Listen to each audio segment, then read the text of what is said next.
Hello guys, தான் பிடிச்ச முயலுக்கு 3 கால் யாருன்னு சொல்லி கமல் சார் கேட்ட கேள்விக்கு ஒவ்வொருத்தரும் சொன்ன பதில் இருக்கு. எல்லாரும் ஒட்டுமொத்தமா டார்கெட் பண்ணது பூர்ணிமாவை. மத்தவங்க எல்லாம் கரெக்டா யோக்கிய மாதிரி எல்லாரும் பூர்ணிமாவே டார்கெட் பண்றாங்க. மேக்ஸிமம் வீட்டுல இருக்க எல்லாருமே அப்படிதான் இருக்காங்க. இந்த வாரம் விஷ்ணு கொஞ்சம் மாத்தி தன்னோட பக்கம் தப்பு இருந்தா அதை அக்செப்ட் பண்ணிக்கிற நிலைமைக்கு வந்திருக்காரு. மத்தபடி எல்லாரும் அப்படிதான் இருக்காங்க. அதிகமா இருக்கிறது, அதிகமா பேசுறது வேணா பூர்ணிமாவா இருக்கு. அதிகமா இருக்கிறது வந்து பாத்தீங்கன்னா நம்ம விஸ்திரா மேடம். கமல் சார் இருந்துச்சு ஒரு ஒருத்தர சொல்லுங்க சொன்னதுமே முதல் இருந்துச்சு சொன்னது நம்ம தினேஷ் தான். தினேஷ் கூப்பிட்டு யாரு 3 கால் இருக்குன்னு சொன்னதுமே 2 பேர் இந்த வீட்டுல இருக்கான்னு சொல்லி பார்த்தா அது ஒண்ணு வந்து நம்ம விஸ்திரா மேடம் தான். அப்படி விஸ்திரா மேடத்தோட கேவலமான ரியாக்ஷனை பார்க்கணும்.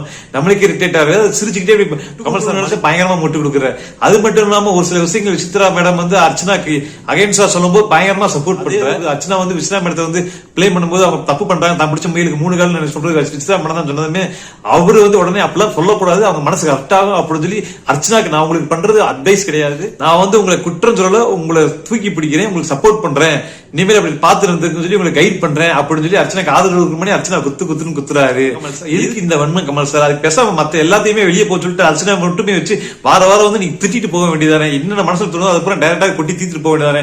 மத்தவங்க சப்போர்ட் பண்ணி வச்சுட்டு மத்தவங்க முன்னாடி வச்சு அது மக்கள் ஆடியன்ஸ் முன்னாடி வச்சு அர்ச்சனா திட்டுறதே ஒரு வேலையா வச்சிருக்காரு நம்ம கமல் சார். இதனால அர்ச்சனா விஷ்ணு தினேஷுக்கு சப்போர்ட் பண்ற மாதிரி ப்ரோமோ வேற போட்டுக்கிறீங்க விஜய் டிவில. எல்லாம் கொடுமை என்னன்னா நம்ம விஜய் டிவி வந்து பிக் பாஸ் வந்து தமிழ் தான் பேசணும், தமிழ் தான் பண்ணணும் அப்படின்னு ரூல்ஸே கொண்டு வந்தாமே அதை வந்து விதிவில நம்ம கமல் சார் இருக்கு போல. இன்னைக்கு வந்து பாத்தீங்கன்னா சனிக்கிழமை எபிசோட்ல ஃபுல் அண்ட் ஃபுல் இங்கிலீஷ் தான் பேசிட்டு இருக்காரு. கிட்டத்தட்ட கிராமத்துல இருக்கவங்க புரியுமா புரியாதா அதெல்லாம் தேவையில்லை. ரெண்டாவது ஹவுஸ்மேட்ஸ் தான் ரூல்ஸ், ஹவுஸ்மேட்ஸ் மட்டும் தான் தமிழ்ல பேசணும், நான் இங்கிலீஷ்லயே பேசுவேன் அப்படின்னு சொல்லிட்டு இங்கிலீஷ்ல பேசிட்டு இருக்காரு. நடக்கிறது இது தமிழ்நாட்டுல தமிழ்ல நடக்கிற ஒரு ஷோ. இன்னும் தமிழ்ல பேசினா இன்னும் நல்லா இருக்கும். வரிசை ஒருத்தர் பூர்ணிமா டார்கெட் பண்ணாங்க. பூர்ணிமா சொன்ன காரணம் என்ன, வளவரன்னு பேசிட்டு இருப்பா, ரொம்ப பேசுவா, தான் பிடிச்ச பாயிண்ட்டுக்கு வந்து கரெக்டா மத்தவங்க ஆப்போசிட் அக்செப்ட் பண்ற வரையும் பேசிட்டே இருப்பா அப்படின்ற பாயிண்ட் வச்சு அது எல்லாருமே பூர்ணிமா தான் டார்கெட் பண்ணாங்க. அதுல ஒரு சில பேர் மட்டும் தான் மாத்தி இருந்தாங்க. வழக்கமா மாயோட புது அடிமையான விஜய் வர்மா நல்ல கேரக்டர், நல்ல கேம் பிளேயர், எனக்கு ரொம்ப நல்லா பிடிக்கும். ஆனா மாயாவோட நிக்சனுக்கு சப்போர்ட் பண்றது மட்டும் எனக்கு சுத்தமா பிடிக்க மாட்டேங்குது விஜய் வர்மாட்ட. ஏன் அப்படி தேவையில்லாம இறங்கி பண்றாரு இல்ல. அவர் இண்டிவிஜுவலா பிளே பண்ணா எனக்கு எடுத்து நான் தானே தலைவிக்கு அர்ச்சனாக்கு ஈக்குவலா நான் விஜய் வர்மாவை பார்ப்பேன். அந்த அளவுக்கு சூப்பரான பிளேயர் தான்.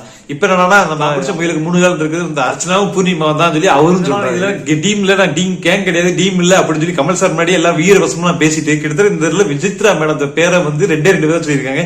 நம்ம தினேஷும் அர்ச்சனாவும் மட்டும் தான் சொல்லியிருக்காங்க, மத்த யாருமே சொல்லல. கிட்டத்தட்ட அப்படி ஆக்சுவலா அந்த வீட்டுல இருக்குது விசித்ரா மேடம் தான், அது எல்லாத்துக்குமே தெரியும். ரவீனா விசேப்பட்ட ரவீனா முதற்கொண்டு எல்லாத்துக்குமே அது தெரியும். மத்தவங்க பின்னாடி புரணி பேசுவாங்க, ஆனா கமல் சார் முன்னாடி பேசுறதுக்கு பயப்படுறாங்களா, விசித்ரா மேல உண்மையிலேயே ஒரு பயம் இருக்கா அப்படிங்கிறது தெரியல. அது மட்டும் நம்ம யாரெல்லாம் இன்னைக்கு நோட்டீஸ் பண்ணி கமல் சார் வந்து இந்த பெரிய இஷ்யூ ஆக்காம இந்த நெயில் பாலிஷ் மட்டும் விஜய் வர்மா சொன்ன விஷயம் பெரிய விஷயம் ஆக்காம நம்ம நினைச்ச மாதிரி நிக்சனை கேள்வி கேட்கிறார். என்ன நிக்சன் காடை மடக்கி நீங்க எதுவும் சீட்டிங் பண்ணீங்க அப்படின்னு கேட்க, இல்ல சார் நான் அப்படி எதுவும் பண்ணல சார், நான் நல்ல பையன் சார் அப்படின்னு சொல்லி சொன்னதுமே சரி உட்காருங்க அப்படின்னு சிம்பிளா முடிச்சுட்டாரு. அட பாவி, எது ரொம்ப நேரம் கேட்கணுமோ அதெல்லாம் விட்டுருங்க, எது தேவையில்லாத சம்பந்தமா அர்ச்சனா பத்தி பேசணுமா, அர்ச்சனா பத்தி கிளிக்கணுமா அதை மட்டும் ஒரு 10 நிமிஷம் 15 நிமிஷம் வச்சு பேசுங்க. அது மட்டும் விஜய் வர்மா கேட்கிறாரு, ஏன் என்னாலதான் நீங்க ஜெயிச்சீங்க, நான் தான் ஜெயிக்க வச்ச காரணமா இருந்தேன் அப்படின்னு எதுக்காட்டி சொன்னேன், அதை வெளியில இருந்து தப்பா பாக்குறாங்க பாரு.